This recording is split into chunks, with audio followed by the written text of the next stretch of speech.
पुष्कर सिंह धामी ने सोमवार को प्रधानमंत्री नरेंद्र मोदी से मुलाकात की।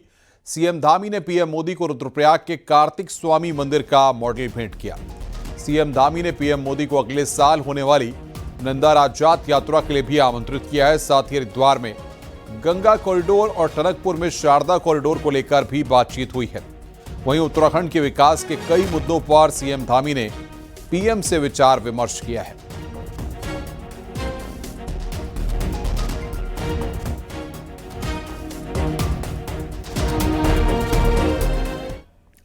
दिल्ली दौरे पर मुख्यमंत्री पुष्कर सिंह धामी ने केंद्रीय रेल मंत्री से भी मुलाकात की। रेल भवन में केंद्रीय रेल मंत्री अश्विनी वैष्णव से मुलाकात की और अश्विनी वैष्णव के पितृशोक पर संवेदना जताई।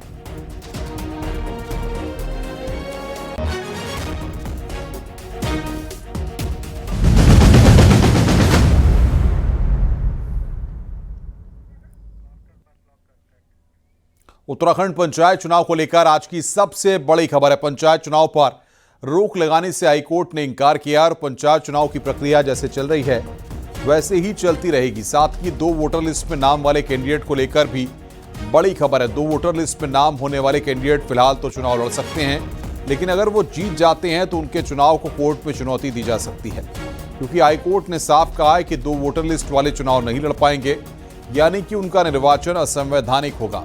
लेकिन अभी चुनाव प्रक्रिया काफी आगे बढ़ चुकी है, लिहाजा ऐसे उम्मीदवारों को अभी रोक पाना संभव नहीं है। लेकिन अगर 2 वोटर लिस्ट वाले प्रत्याशी चुनाव लड़कर जीतते हैं तो उनका निर्वाचन पंचायत राज एक्ट के मुताबिक नहीं होगा और उनके चुनाव के खिलाफ कोर्ट का रुख किया जा सकेगा। हाईकोर्ट ने साफ कहा है कि पंचायती राज एक्ट के तहत ही राज्य में चुनाव कराए जाएं। लेकिन जानकारों का कहना है कि अभी 2 वोटर लिस्ट वाले भी चुनाव लड़ सकते हैं, लेकिन वो जीते तो उनका निर्वाचन अवैध होगा। फिर माननीय उच्च न्यायालय ने यही दोहराया कि इलेक्शन रोकने के लिए ना तो याचिका आई थी, ना कोर्ट का यह मत था और ना ही इलेक्शन रोकने की कोई कोशिश याचिकाकर्ताओं की ओर से की गई। जो धारा 9 है पंचायती राज अधिनियम 2016 की, उसके विरुद्ध ना माननीय उच्च न्यायालय ने कुछ कहा है। केवल चुनाव आयोग ने कहा था 6 जुलाई को, जिस पर स्थगन पारित हुआ था, वो स्थगन आज भी यथावत है। और कोर्ट ने भी यही कहा कि भाई इस पर तो कुछ हो ही नहीं सकता है अब, क्योंकि एक्ट से ऊपर तो कोई है ही नहीं। एक्ट के को सुपरसीड करने का अधिकार किसी भी निकाय बॉडी को नहीं है, किसी भी संवैधानिक संस्था को नहीं है। जीत हुई है और मैं सभी मतदाताओं को एक बार पुनः बधाई भी देता हूं कि आप चुनाव लड़िए, लेकिन हलफनामे पर जरूर ध्यान रखें, क्योंकि हम फिर न्यायालय की शरण में आ सकते हैं अगर आपने अवमानना की न्यायालय की। नैनीताल हाईकोर्ट के फैसले के बाद पंचायत चुनाव के लिए उम्मीदवारों को चुनाव चिन्ह बांटने का काम भी शुरू हो गया है। पहले चरण के लिए 24 जुलाई को वोटिंग होनी है और पहले चरण के उम्मीदवारों को दोपहर के बाद से चुनाव चिन्ह बांटना शुरू किया गया। सभी जिलों में यह प्रक्रिया शुरू हुई है। बचे हुए उम्मीदवारों को कल भी चुनाव चिन्ह बांटे जाएंगे। उत्तराखंड हाईकोर्ट के फैसले को लेकर आज दोपहर तक सिंबल बांटने का काम रोका गया था।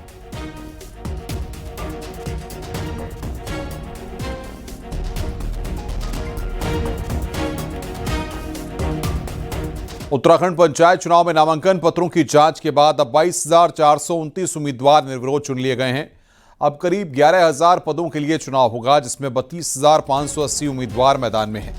अलग अलग पदों की बात करें तो 1,361 ग्राम प्रधान निर्विरोध चुने गए हैं, जबकि 240 बीडीसी मेंबर और 8 जिला पंचायत सदस्य भी निर्विरोध निर्वाचित किए गए हैं। वहीं ग्राम पंचायत सदस्य के करीब 20,000 से ज्यादा प्रत्याशी निर्विरोध चुने गए हैं।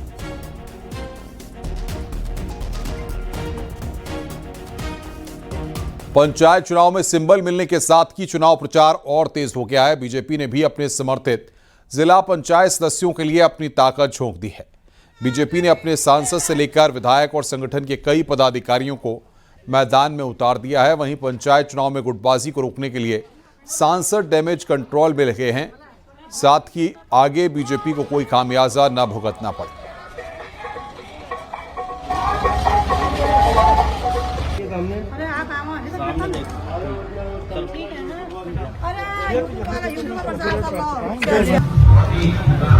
किसी भी चीज को छोटा नहीं कह सकते।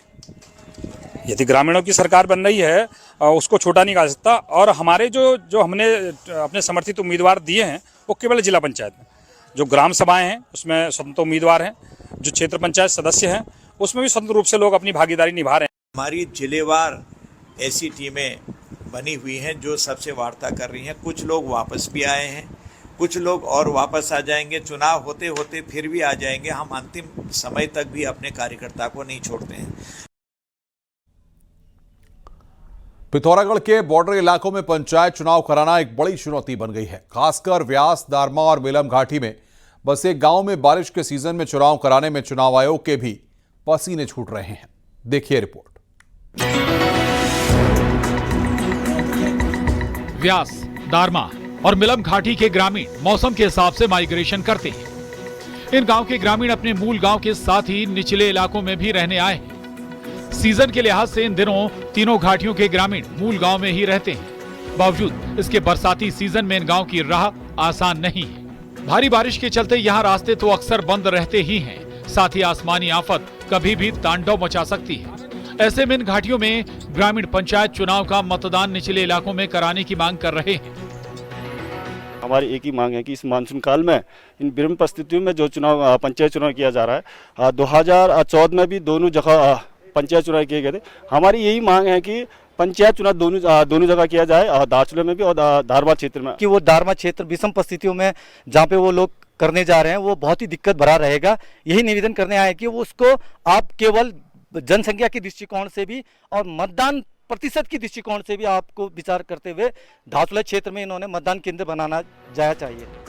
व्यास और दारमा घाटी के ग्रामीण धारचूला में मतदान चाह रहे हैं, जबकि मिलम घाटी के मतदाताओं की पसंद मुनस्यारी है। इन तीनों घाटियों तक भले रोड पहुंच गई हो, बावजूद इसके यहाँ की राह अभी भी आसान नहीं है। दारमा में 12, व्यास 7 और मिलम में 3 ग्राम सभाएं वजूद में हैं। कुछ मौकों पर यहाँ मूल गांव के साथ ही निचले इलाकों में भी मतदान केंद्र बनाए गए थे। ऐसे में इन 4 पंचायत चुनाव को लेकर प्रशासन ने गेंद चुनाव आयोग के पाले में डाल दी है। तो इनका जो ज्ञापन है वो हम माननीय आयोग तक पहुंचवा रहे हैं। साथ ही इनके द्वारा जो अपने विवरण दिए गए उसको भी पहुंचवा रहे हैं। तो जैसा भी माननीय आयोग का डायरेक्शन होगा उस हिसाब से हम व्यवस्थाएं करेंगे।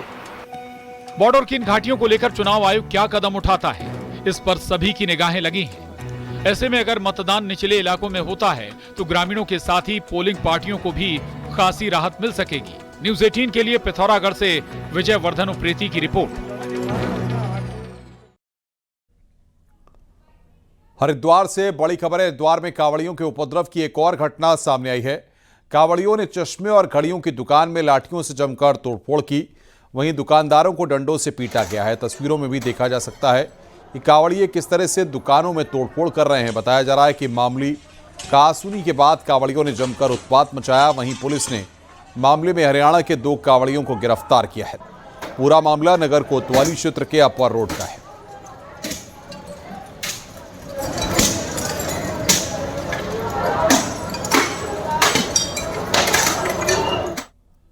टिहरी से बड़ी खबर है, जहां पर देवप्रयाग बाजार के पास अचानक भारी लैंडस्लाइड हुआ है और पहाड़ी से बोल्डर गिरने से कई मकानों को नुकसान हुआ है। इसका वीडियो भी सामने आया है, जिसमें साफ देखा जा सकता है कि पूरी की पूरी पहाड़ी दरक रही है और धूल का गुबार दिखाई दे रहा है। पहाड़ी से भारी मात्रा में बोल्डर और मलबा बस्तियों के पास आ गया है। हालांकि जनहानि की कोई सूचना नहीं है।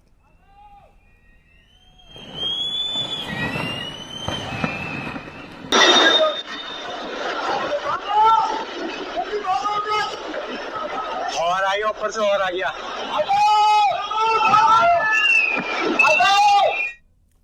रामनगर से करीब 27 किलोमीटर दूर बसे रामपुर गांव के सैकड़ों ग्रामीण आज भी एक अदद पुल को तरस रहे हैं। यहां के ग्रामीण अपनी जान को जोखिम में डालकर नदी को पार कर रहे हैं। बारिश आते ही नदी का रूप विकराल हो जाता है, लेकिन गांव को जोड़ने वाला एकमात्र रास्ता इस नदी के ऊपर बने लकड़ी के अस्थायी पुल से ही गुजरता है। इस पुल की मरम्मत भी खुद ग्रामीण ही करते हैं। फिसलन भरे इस पुल को पार करने में कई बार ग्रामीण चोटिल भी हो जाते हैं। गांव के 50 से 55 बच्चे राजकीय इंटर कॉलेज पाटकोट में पढ़ने के लिए इसी लकड़ी के पुल को रोजाना पार करते हैं।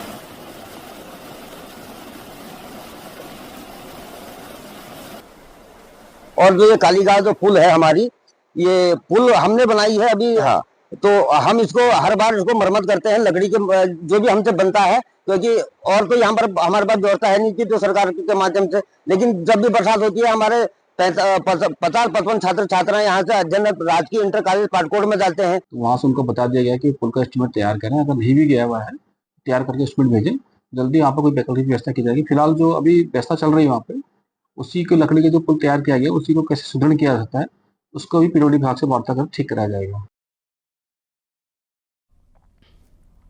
हरिद्वार के सलेमपुर में आंगनबाड़ी केंद्र में भारी मात्रा में एक्सपायरी डेट की दवाइयां और दूध के पैकेट मिले हैं। ये दवाइयां पोषण योजना के तहत गर्भवती महिलाओं और बच्चों को दी जानी थी। हालांकि पोषण सामग्री बांटे जाने से पहले ही आयरन की टैबलेट और दूध के पैकेट एक्सपायर हो गए। मामला बहादुराबाद ब्लॉक के सलेमपुर में पंचायत कार्यालय परिसर में चल रहे आंगनबाड़ी केंद्र का है। एक्सपायरी सामान की तस्वीर सामने आने के बाद डीएम के निर्देश पर सीडीओ ने जांच के लिए कमेटी बना दी है। अधिकारियों का कहना है कि जांच में जो भी दोषी पाया जाएगा उसके खिलाफ कार्रवाई की जाएगी।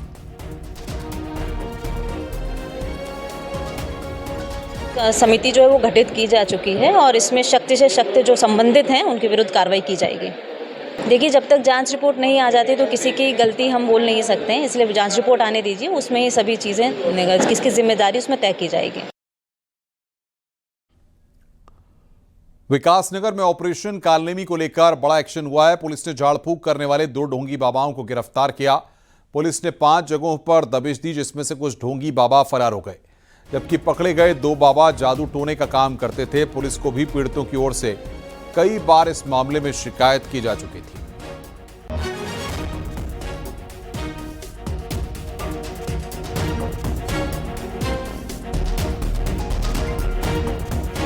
उनतीस जून को हेमकुंड साहिब के मुख्य पड़ाव घांगरिया से लापता हुए मनोज सिंह का शव रविवार को बरामद किया गया, जिसके बाद पूरे क्षेत्र में सनसनी फैल गई। शव को पोस्टमार्टम के लिए जिला अस्पताल गोपेश्वर लाया गया। सोमवार को स्थानीय लोगों ने मनोज सिंह की मौत की जांच करने की मांग को लेकर विरोध प्रदर्शन किया। पुलिस का कहना है कि शिकायत के बाद पुलिस मामले में लगातार कार्रवाई कर रही है और आगे भी जांच करेगी।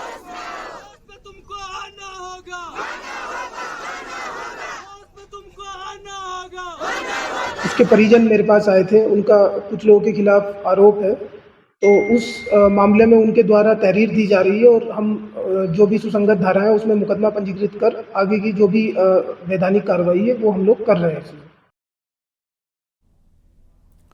देहरादून से बड़ी खबर आ रही है। उत्तराखंड के सरकारी स्कूलों में श्रीमद् भागवत गीता पढ़ाई जाएगी। 6ठी क्लास से 12वीं तक के स्टूडेंट्स को पाठ पढ़ाया जाएगा। श्रीमद् भागवत गीता के अंश को संस्कृत के टीचर क्लास में पढ़ाएंगे। इसके लिए शिक्षा विभाग की तरफ से आदेश जारी कर दिया गया है। तो बड़ी खबर यहां पर हम आपको बता रहे हैं, संस्कृत के टीचर पढ़ाएंगे। शिक्षा विभाग ने आदेश जारी किया है। राज्य के सभी सरकारी स्कूलों पर आदेश जारी किया गया है। उत्तराखंड के सरकारी स्कूल में पढ़ाई जाएगी गीता। श्रीमद् भागवत गीता के अंश पढ़ाए जाएंगे।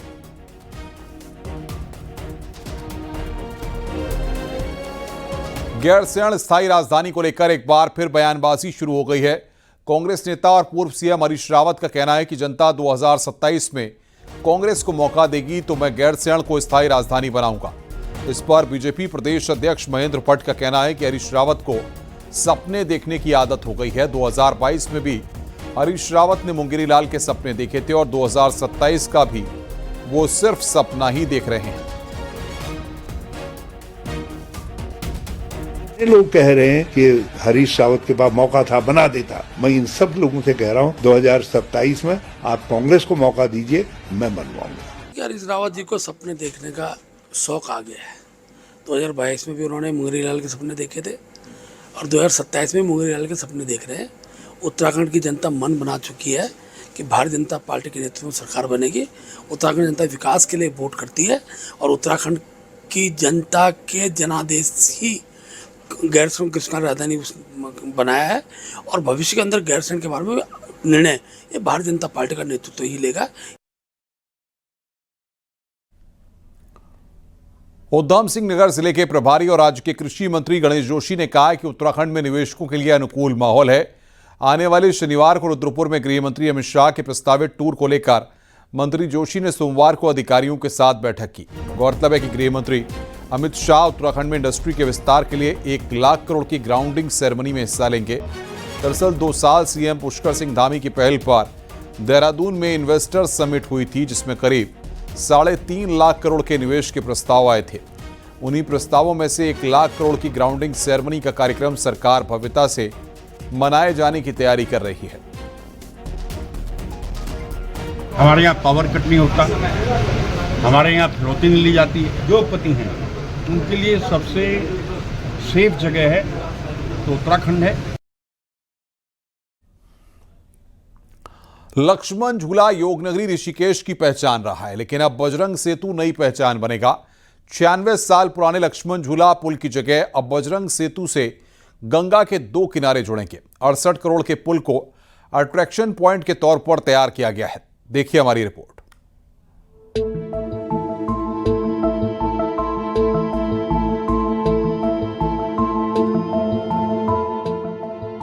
बिना लक्ष्मण झूला के जिक्र के योग नगरी ऋषिकेश की बात पूरी नहीं होती।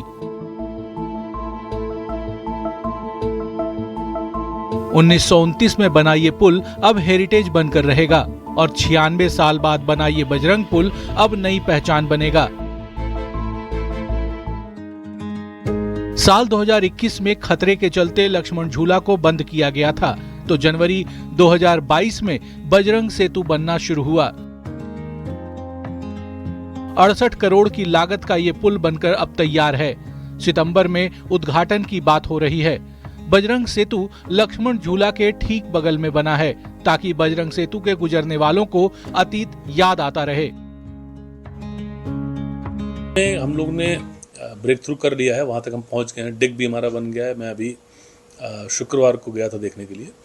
तो कुछ छोटे मोटे काम बचे हैं, अप्रोच रोड का काम बचा हुआ है। तो मुझे उम्मीद है कि अगले 2 महीने के अंदर इसको चालू हो जाना चाहिए। इसके अलावा कुछ उसमें डेकोरेशन के कुछ काम होने हैं, ग्लास डेक वगैरह लगना, वो काम पैरेलली चल सकता है। लक्ष्मण झूला की रिप्लेसमेंट में बना बजरंग सेतु अपने आप में खास है। टिहरी और पौड़ी जिले को जोड़ने के साथ बजरंग सेतु ऋषिकेश के मुनि किरेती और स्वर्ग आश्रम इलाके को जोड़ेगा।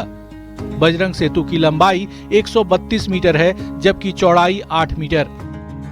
हल्के वाहन यानी छोटी गाड़ियों के लिए इसमें 2.5 मीटर की 2 लाइन बनाई गई हैं।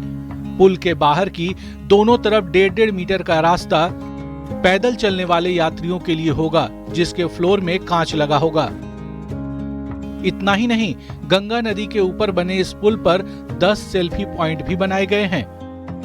बजरंग सेतु एक सस्पेंशन पुल है, यानी अब इस पर ज्यादा मूवमेंट होगा तो पुल में झूले की तरह मूवमेंट होगा। यात्रियों के आकर्षण के लिए पुल के दोनों एंट्री पॉइंट केदारनाथ धाम की तरह बनाए गए हैं। बजरंग सेतु एक सस्पेंशन ब्रिज है, जिस तरीके से लक्ष्मण झूला एक सस्पेंशन ब्रिज था।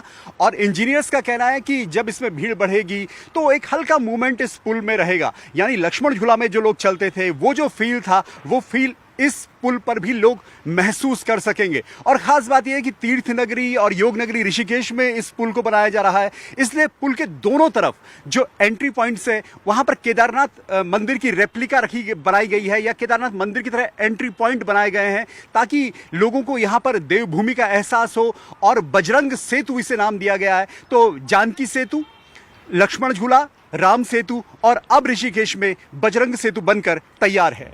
सावन में नीलकंठ जाने वाले कांवड़ियों की भीड़ को देखते हुए इसे खोलने का प्लान है, जबकि औपचारिक उद्घाटन सितंबर में करने का प्लान है। लक्ष्मण झूला बंद हुए 4 साल हो चुके हैं, जिससे आसपास का कारोबार ठप पड़ा है। ऐसे में गंगा पर बजरंग सेतु बनने से लोगों के चेहरे खिल उठे हैं। आपको लक्ष्मण झूला बंद है तो आप क्या करोगे? हमें देखने थोड़ी आ रहे हो, आप वापस चल दोगे। आदमी, दुकानदार, व्यापारी, जो आदमी आएगा जाएगा, रुकेगा, यहाँ खाएगा पिएगा, वही उसी से व्यापार चलता है।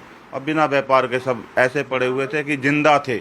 बहुत खुशी है साहब इस बात को लेकर के कि जो है हमारा एक तरीके से जो 4 साल से एक तरह से मंद पड़ा हुआ जो व्यापार है, वो एक उस संगत में, उस स्थिति में आ गया है कि अब वो अच्छा हो जाएगा।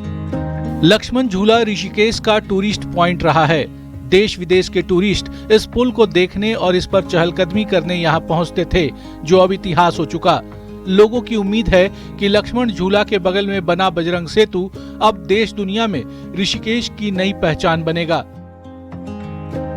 ऋषिकेश से न्यूज़ 18 के लिए दीपांकर भट्ट की रिपोर्ट।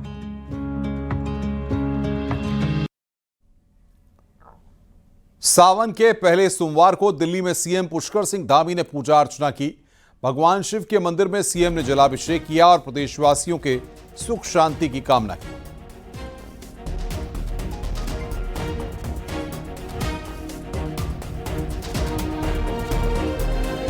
केदारनाथ धाम में भी सावन के पहले सोमवार के दिन भक्तों का तांता लगा रहा। सावन के पहले सोमवार के दिन केदारनाथ में विशेष पूजा की गई। दूसरी ओर बारिश के बाद भी लोग केदारनाथ धाम पहुंच रहे हैं। केदारनाथ में अब तक 13,50,000 यात्री दर्शन कर चुके हैं।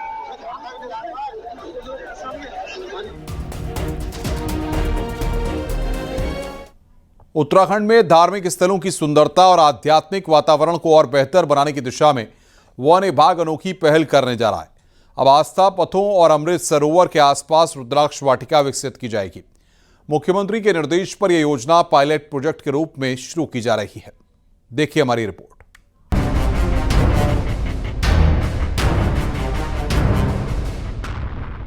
उत्तराखंड की धरती आस्था, प्रकृति और आध्यात्म की त्रिवेणी रही है। अब इसी भाव को और सशक्त रूप देने जा रहा है राज्य का वन विभाग। प्रदेश के आस्था पथों और अमृत सरोवरों के आसपास अब रुद्राक्ष की वाटिकाएं विकसित की जाएंगी और इसकी शुरुआत होगी इसी हरेला पर्व से। इससे न सिर्फ पर्यावरण को संबल मिलेगा बल्कि धार्मिक पर्यटन को भी बढ़ावा मिलेगा। रुद्राक्ष हमारा बहुत पवित्र वृक्ष होता है। उसके पौधे रोपित करने का काम आस्था पथ पर, अन्य स्थानों पर ये किया जाएगा और करेंगे। और हरेला पर्व पर 5 लाख पेड़ लगाने का, एक दिन में 5 लाख पौधे रोपित करने का हमने लक्ष्य लिया है। मुख्यमंत्री पुष्कर सिंह धामी के निर्देश पर वन विभाग ने इसे पायलट प्रोजेक्ट के रूप में लिया है। सभी डिवीजनों से अमृत सरोवरों और आस्था पथों के साथ साथ ऐसे धार्मिक स्थलों की सूची मांगी जा रही है। इसी हरेला पर्व पर ऐसे चयनित जगहों पर रुद्राक्ष का प्लांटेशन किया जाएगा। सभी वन प्रभागों को निर्देशित किया है कि वो ऐसे स्थानों को चिन्हित करें जहां इस प्रकार की वाटिकाएं इस बार हरेला के अंतर्गत रोपित की जा सकती हैं और उसके लिए पौधों की कितनी आवश्यकता होगी।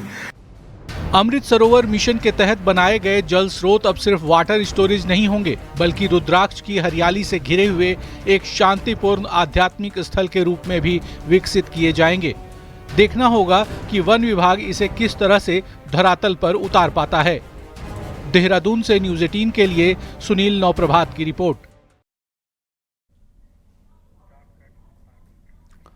और आइए अब देखते हैं पहाड़ की 10 बड़ी खबरें। केदारनाथ पैदल मार्ग पर भीमबली में चेकिंग के दौरान पुलिस ने चोरी के आरोप में एक युवक को पकड़ा। बागेश्वर में जंगली मशरूम खाने से सास की मौत हो गई थी जबकि बहू अस्पताल में है। केंद्रीय राज्य मंत्री अजय टम्टा ने पिथौरागढ़ में अधिकारियों के साथ बैठक की। उत्तरकाशी के डुंडा में नदी के उफान से देवीधार में घाट और पंपिंग योजना की सुरक्षा दीवार को बड़ा नुकसान हुआ। बागेश्वर में पुलिस ने 1 किलो चरस के साथ 2 तस्करों को गिरफ्तार किया। हेमकुंड साहिब यात्रा मार्ग पर घोड़ा संचालन में नया विवाद खड़ा हो गया। काशीपुर में वायु प्रदूषण सुधार योजना के तहत टाइल्स फिक्सिंग का काम शुरू हुआ। बाजपुर रोड से मैनर होटल से टाइल्स फिक्स किए जा रहे हैं। अल्मोड़ा में बीजेपी ने पंचायत चुनाव के लिए कार्यकर्ताओं में जोश भरा। हरेला पर्व के दिन वृक्षारोपण के लिए पिथौरागढ़ प्रशासन ने एक मीटिंग की। इसमें यक्षवती मंदिर के किनारे 10,000 पौधे लगाने का निर्णय किया। काशीपुर के मोटेश्वर महादेव मंदिर में भक्तों की भीड़ उमड़ पड़ी। जहां शिव भक्त सुबह से ही लंबी लाइन लग गई और भक्तों ने जलाभिषेक किया।